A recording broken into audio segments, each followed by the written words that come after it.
तो hello friends, welcome back to our YouTube channel ITI step forward. तो friend, पिछली class में हमने जो हमारा हैंड टूल्स था उसमें हमने हैमर को, वाइस के जो प्रकार हैं उसको डिस्कस कर लिया था। तो फ्रेंड्स, आज की इस वीडियो में हम जो हमारा हैंड टूल है ये उसका पार्ट 2 है और उसके आगे हम स्टार्ट करेंगे। तो फ्रेंड्स, अगर आपको वीडियो पसंद आता है तो वीडियो को लाइक करें और फ्रेंड्स हमारे चैनल को तो पक्का से सब्सक्राइब करें। तो आइए शुरू करते हैं बिना किसी देरी के। तो क्या बोल रहा है स्पैनर। अब फ्रेंड, स्पैनर पाना क्या होता है? फ्रेंड, स्पैनर मतलब स्पैनर या पाना आपने फ्रेंड से नॉर्मली तौर पर देखा होगा, जिसका हम नॉर्मली तौर पर यूज करते ही हैं। तो क्या बोल रहा है, दो या दो से अधिक पार्ट्स को जोड़ने के लिए, मतलब दो या दो से अधिक पार्ट्स को जोड़ने के लिए नट और बोल्ट प्रयोग किए जाते हैं। जो औजार इन नट व बोल्ट को खोलने व कसने के लिए प्रयोग में लाए जाते हैं उन्हें स्पैनर या रेंच या आम भाषा में इन्हें पाना भी कहते हैं। तो फ्रेंड्स, क्या है कि जब हम दो पार्ट्स को जोड़ते हैं तो उनको नट और बोल्ट की आवश्यकता पड़ती है। तो उन्हें खोलने के लिए जिस उपकरण का उपयोग किया जाता है तो उसे हम क्या बोलते हैं? स्पैनर, पाना, रेंच। अब स्पैनर किस मटेरियल का बना होता है? तो स्पैनर कार्बन स्टील, निकल क्रोमियम स्टील, वेनेडियम स्टील से बनाए जाते हैं। विवरण स्पेसिफिकेशन की बात कर लेते हैं तो स्पैनर को उसके आकार और साइज के अनुसार जाना जाता है।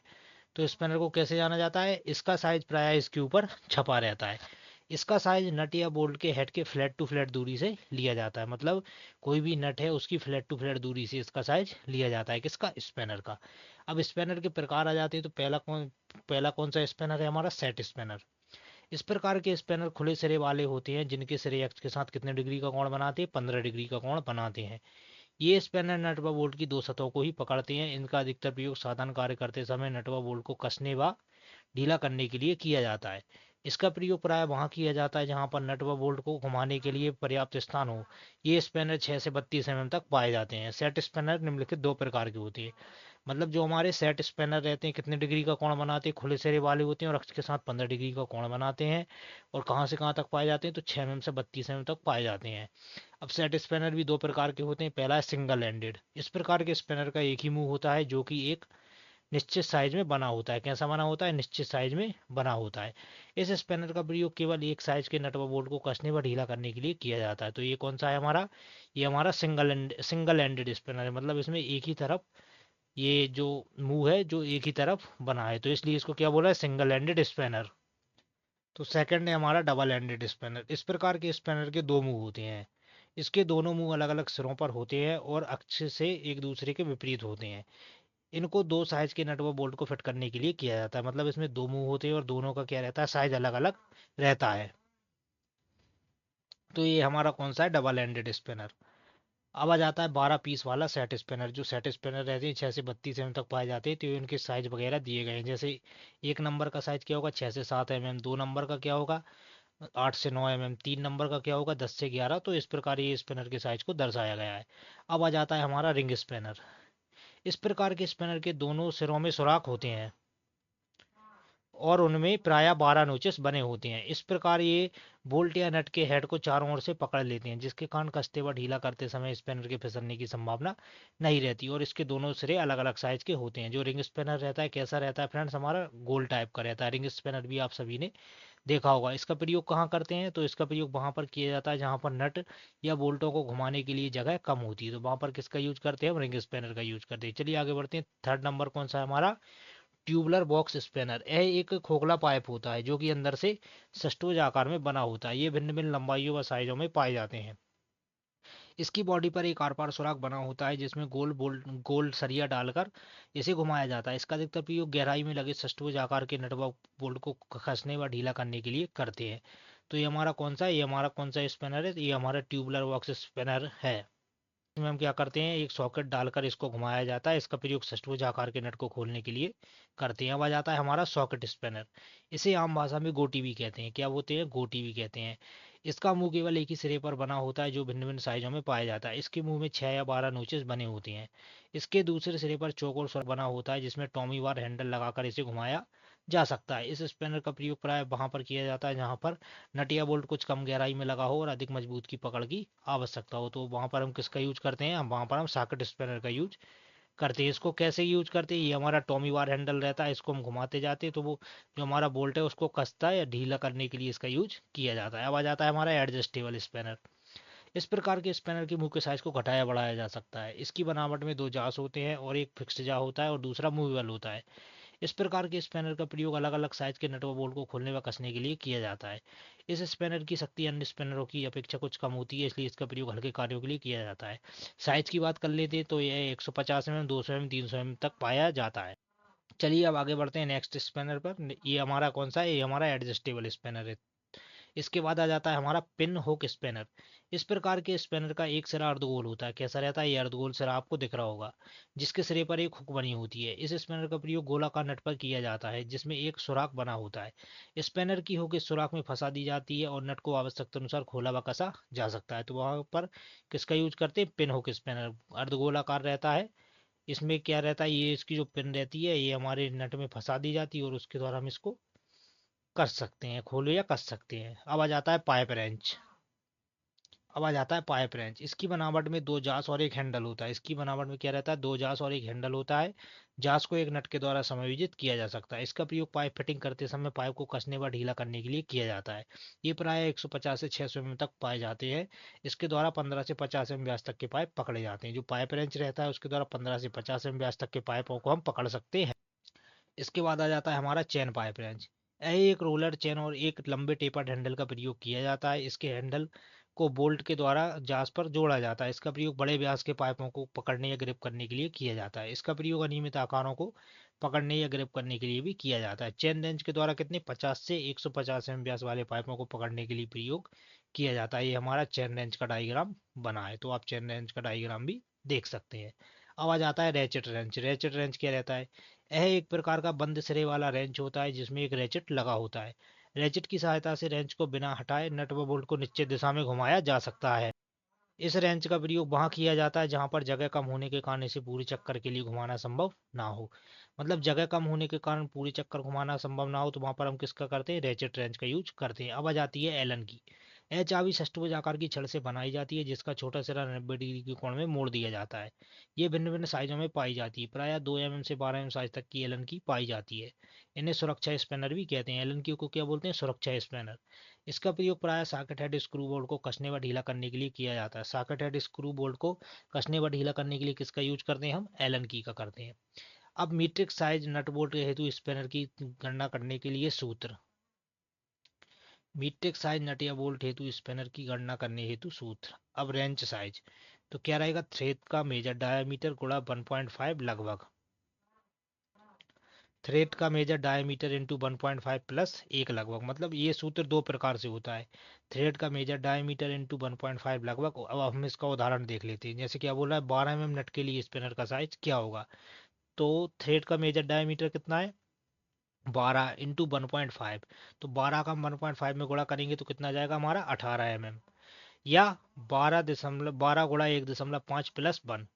तो क्या हो जाएगा हमारे स्पिनर का साइज? 18 mm या 19 mm।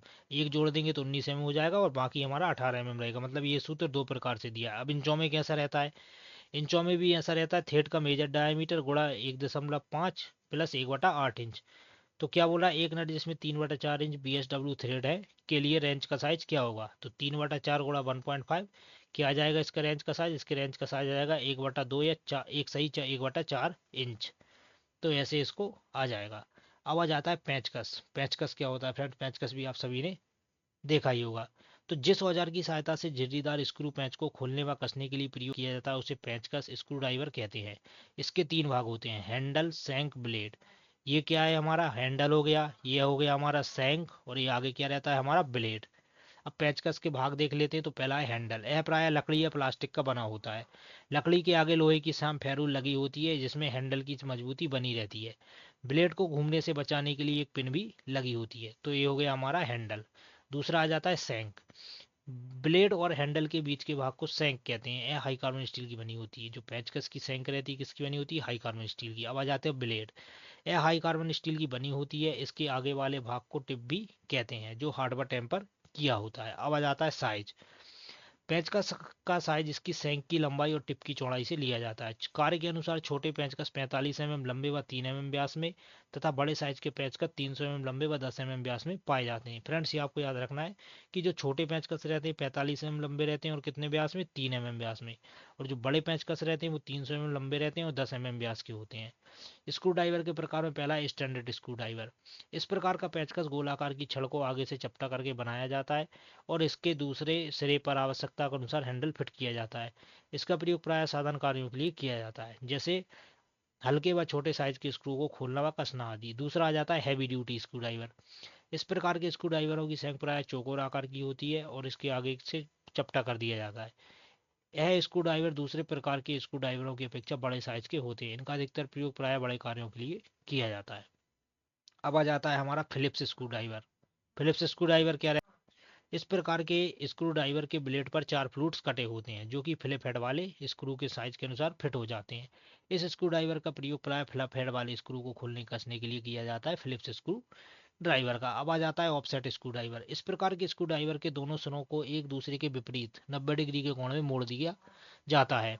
इस स्क्रू ड्राइवर का प्रयोग प्राय वहां पर किया जाता है जहां पर दूसरे प्रकार के स्क्रू ड्राइवरों का प्रयोग करने के लिए जगह ना हो और स्क्रू फिट करने के लिए जगह तंग हो, तो वहां पर किसका यूज करते हैं? ऑफसेट स्क्रू ड्राइवर का। अब आ जाता है हमारा नेक्स्ट रैचेट स्क्रू ड्राइवर। इसका प्रयोग स्क्रू को शीघ्र खोलने व कसने के लिए किया जाता है। इसके हैंडल को उठाकर नीचे दबाने पर ब्लेड बड़ी तेजी से घूमता है जिसके कारण स्क्रू शीघ्र खुल या कस जाता है। इसमें एक बटन होता है जिसमें शिफ्टर कहते हैं, जिससे इसकी दिशा को बदला जाता है। शिफ्टर को ऊपर की ओर और खींच लेने पर ब्लेड सिर्फ बाईं तरफ घूमता है और दाईं तरफ स्वतंत्र हो जाता है। मतलब ये क्या रहता है, रैचेट स्क्रू ड्राइवर बहुत तेजी से हमारे स्क्रू को खोलने व कसने के लिए यूज होता है। अब आ जाता है वॉच मेकर स्क्रू ड्राइवर। यह स्क्रू ड्राइवर घड़ियां व दूसरे इंस्ट्रूमेंट मरम्मत करने के लिए प्रयोग में लाया जाता है। ये आमतौर पर 6 के सेट में मिलते हैं। कितने सेट में मिलते हैं? 6 सेट में। बात 0 से 5 नंबर तक होते हैं। 0 नंबर स्क्रू ड्राइवर का ब्लेड बहुत पतला और 5 नंबर का सबसे मोटा होता है। इनके सिरे पर कैप लगी होती है जिन पर उंगली रखकर शंख को अंगूठे दूसरी उंगली से घुमाया जाता है। तो ये हमारा कौन सा स्क्रू ड्राइवर है? ये हमारा वॉच मेकर स्क्रू ड्राइवर है। इसका यूज कौन करते हैं? घड़ी साज वाले, घड़ी वगैरह बनाते हैं वो रखते हैं। अब क्या नोट क्या बोला है? पेचकस के टिप की चौड़ाई स्लॉट से थोड़ी कम होनी चाहिए। इसकी चौड़ाई ना तो स्लॉट से बड़ी होनी चाहिए और ना ही स्लॉट से बहुत छोटी होनी चाहिए। तो ये पॉइंट फ्रेंड्स आपको याद रखना है। ये ऐसा क्वेश्चन भी हमसे पेपर में पूछ सकता है। अब आ जाता है हमारा क्या? प्लायर्स। तो प्लायर्स क्या होते हैं? प्लायर भी आप सभी ने देखा होगा। प्लायर एक प्रकार का टूल है जो छोटे छोटे जॉब या वस्तुओं को पकड़ने, तार को काटने या मोड़ने के लिए काम में लाया जाता है। प्लायर प्राय कास्ट स्टील का बनाया जाता है। किसका बनाया जाता है? कास्ट स्टील का। प्लायर का साइज इसकी कुल लंबाई से लिया जाता है। अब आ जाते हैं प्लायर के भाग। तो प्लायर के भाग में क्या रहता है? Handle, rivet, Jos. प्लायर के प्रकार में पहला आ जाता है कॉम्बिनेशन या साइड कटिंग प्लायर। इसको फ्लैट नोज प्लायर भी बोलते हैं। इसके दोनों जास के बीच में कटिंग एज बने होते हैं जिससे तार को काटा जा सकता है। इस प्लायर का प्रयोग वर्कशॉप में सभी विभागों में किया जाता है। बिजली विभाग में प्रयोग किए जाने वाले साइड कटिंग प्लायर के हैंडल पर प्लास्टिक का कवर चढ़ा होता है। इसे इलेक्ट्रीशियन प्लायर भी कहते हैं। कौन सा? कॉम्बिनेशन या साइड कटिंग प्लायर। दूसरा आ जाता है हमारा कौन सा प्लायर? Slip joint.